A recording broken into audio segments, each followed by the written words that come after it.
Olá! A ameaça do coronavírus é multiplicada para as populações mais vulneráveis, muitas vezes expostas a riscos como moradias inadequadas, falta de água potável e até de alimentos básicos.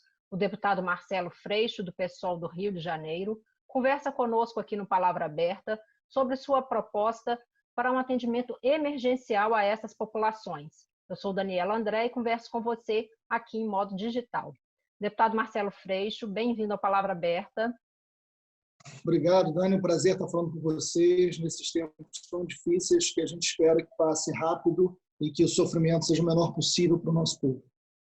Deputado, a proposta do senhor e da bancada do PSOL é um atendimento emergencial aos moradores de comunidades, favelas e periferias.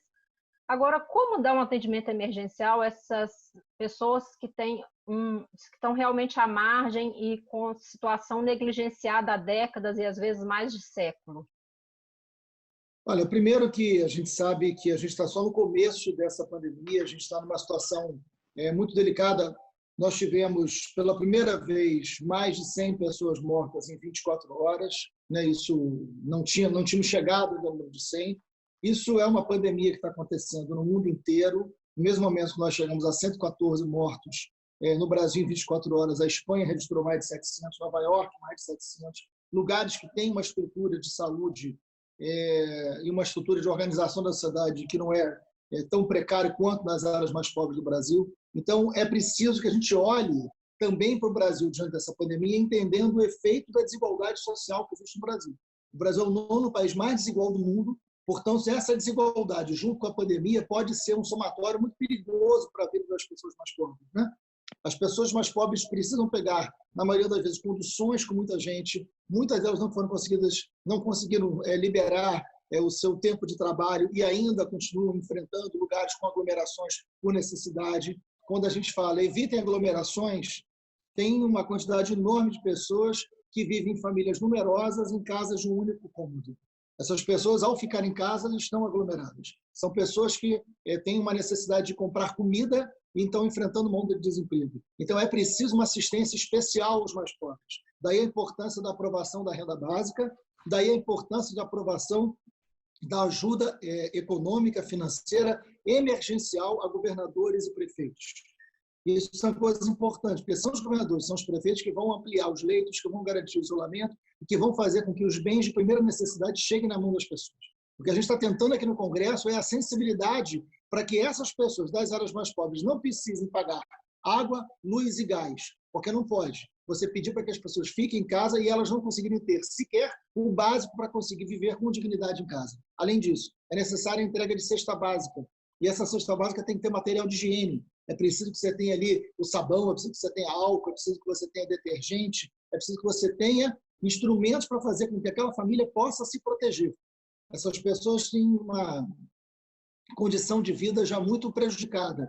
A desigualdade social no Brasil ela também mata. E diante do coronavírus, em áreas que não têm saneamento básico, áreas que não têm a garantia de água, você precisa fazer com que esse Estado garanta as condições mínimas dessas pessoas. Porque senão, além de uma contaminação em massa, as condições sociais de uma parcela significativa, eu sou do Rio de Janeiro, você já apresentou assim, a cidade do Rio de Janeiro hoje tem 6 milhões de habitantes, você tem pelo menos um terço da cidade morando nas áreas de favela. Você tem 1 milhão de habitantes no Rio de Janeiro morando em casas de um único cômodo.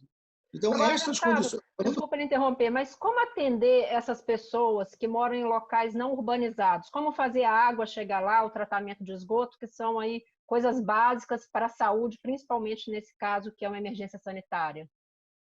Primeiro que já deveriam ter antes. Né?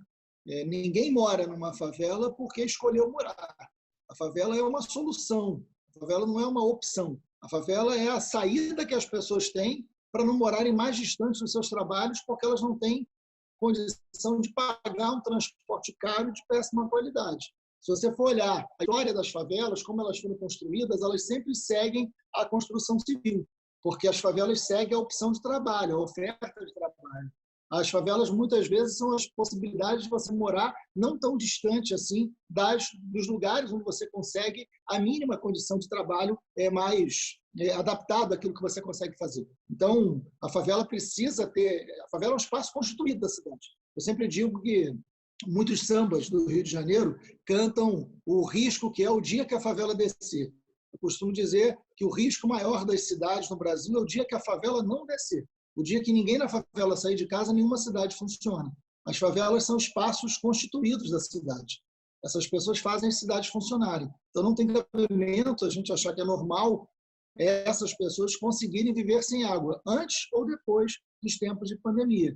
Agora, mais do que nunca, é necessário esse investimento. Se não tiver a condição estrutural da água, que se entregue carro-pipa, que se entregue a água, mas que se garanta a água, porque a água hoje é decisiva para que as pessoas possam prolongar o tempo de contaminação.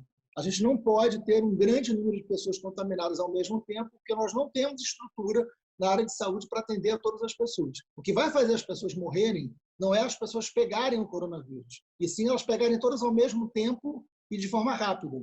É isso que faz as pessoas morrerem. A gente tem condição de tratar as pessoas que pegarem coronavírus, desde que elas não peguem todas juntas. Deputado, agora, como atender de imediato as pessoas que estão nesse local de risco e já são população de risco? O senhor falou aí do seu estado, Rio de Janeiro, é o estado que concentra aí a maior população percentual que tem tuberculose, por exemplo, e muitos deles estão nas favelas. Nesses casos específicos de pessoas que apresentam um risco extra para a sua saúde, qual seria a condução de acordo com sua proposta? Olha, tem várias iniciativas que já estão sendo tomadas, inclusive. A rede hoteleira de boa parte das cidades ela está completamente inutilizada, né? Porque você não tem um fluxo turístico acontecendo. As prefeituras e governos podem perfeitamente separar alguns hotéis e isolar as pessoas de risco, garantindo dignidade para essas pessoas. Isso já começou a ser feito no Rio de Janeiro. Já conseguiram 1.000 vagas em hotéis para separarem as pessoas de baixa renda, as pessoas pobres, nesses lugares. Pessoas com idade, pessoas com problema respiratório, as pessoas que os próprios profissionais de saúde indicam como situação de risco maior. Essas pessoas podem previamente ser isoladas. Isso é uma grande ajuda para fazer com que elas não sejam imediatamente contaminadas e não aumente o risco de morte sobre elas. Você tem que fazer pagar a cesta básica. Hoje é o 9º dia, no momento que a gente está conversando, é o 9º dia depois da renda básica ter sido aprovada e que o presidente Bolsonaro não pagou até agora. Ontem nós tivemos um grave problema, que foi o anúncio do cartão, o anúncio do aplicativo por onde será pago a renda básica emergencial e vinha um indicativo de que as dívidas com os bancos seriam cobradas. Olha, essa população de baixa renda certamente está com muitas dívidas. Eu não tenho a menor dúvida disso. Se os R$600 forem utilizados para pagar a dívida de banco, a renda básica vai ser para o banco e não para a pessoa mais pobre. Essa cobrança não pode acontecer. Né? Então, essa é uma outra medida que nós vamos tomar ontem. Nós entramos com um projeto de lei proibindo o banco de fazer cobrança de qualquer dívida sobre os R$600 da renda básica, que é para as pessoas comprarem comida, para conseguirem ficar em casa num tempo anormal de pandemia. Então, são muitas as iniciativas, desde a renda básica, garantir que esse dinheiro chegue imediatamente, até o isolamento em hotel. O mundo inteiro, por exemplo, tem que fazer testagem e tem que isolar. Nós não tivemos teste até agora, a responsabilidade também do governo federal. Deputado, a gente está chegando no final, gostaria que o senhor fizesse suas considerações finais, dando uma sinalização de se há acordo, articulação para a votação desse projeto específico de atendimento emergencial para as comunidades de favelas e locais periféricos. Acho que são várias iniciativas. A gente está tentando fazer com que a renda básica fosse votada, foi votada. Agora tem a ajuda do governo do Estado e as prefeituras. Acho que existe uma prioridade acertada no Congresso Nacional. Esse é um tema muito importante, de muita sensibilidade do próprio presidente da Casa, deputado Rodrigo Maia. Eu acho que a gente está conversando sobre tarifas, como é que faz a população de baixa renda não pagar tarifas, mas eu acho que o Congresso não vai parar. O Congresso já encontrou uma forma de funcionamento remoto que tem dado certo e, sem dúvida alguma, esse é um dos projetos prioritários para ajudar a população mais vulnerável. O Congresso hoje cumpre um grande papel, ainda bem que o Congresso conseguiu ficar aberto, conseguiu ter a pauta e está conseguindo ter muito diálogo entre setores diferentes, mas todos com muita responsabilidade. E parabéns aos profissionais de imprensa que cumprem hoje um papel decisivo, tanto quanto os profissionais de saúde, porque a informação hoje é tão importante quanto o álcool gel, é tão importante quanto o medicamento. Então, tanto os profissionais da imprensa quanto os profissionais da saúde, a vocês esse país deve muito. Obrigada, deputado.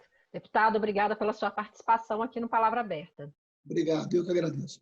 Nós chegamos ao fim desta edição do Palavra Aberta, gravado pela internet. Eu conversei com o deputado Marcelo Freixo, do PSOL do Rio de Janeiro. Obrigada pela sua audiência e até a próxima entrevista.